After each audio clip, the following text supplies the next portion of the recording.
ब्रह्मांड लगभग 13.8 अरब वर्ष पुराना है। पृथ्वी लगभग 4.5 अरब वर्ष पुरानी है। इंसान का विकास धीरे-धीरे हुआ और वह बंदर जैसे पूर्वजों से निकला है। सूरज पृथ्वी से पहले अस्तित्व में आया, ना कि बाद में। बाइबल के बिल्कुल उलट।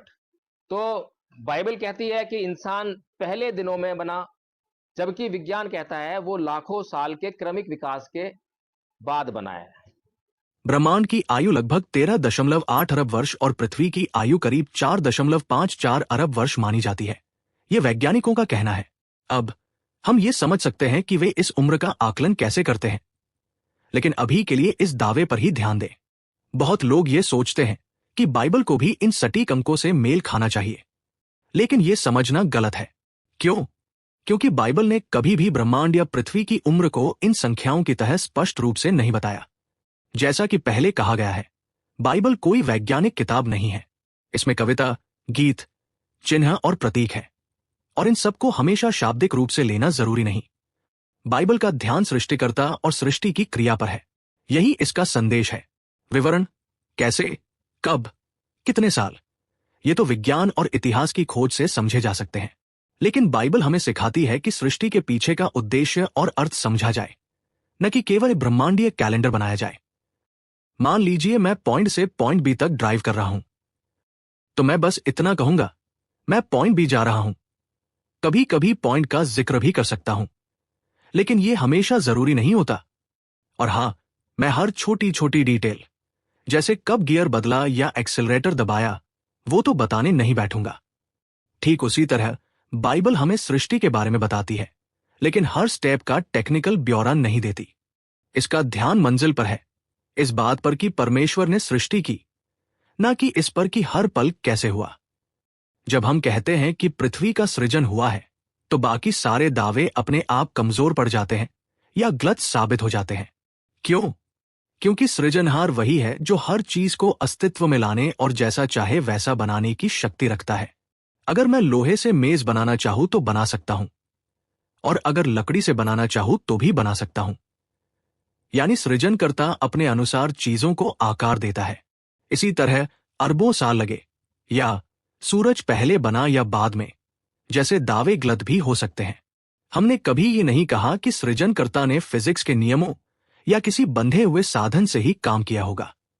हां, हम जानते हैं कि ये दुनिया भौतिक है और मनुष्य का जीवन भौतिक और आत्मिक दोनों प्रणालियों पर चलता है, इसलिए ऐसे दावे पूरी तरह निराधार हो जाते हैं।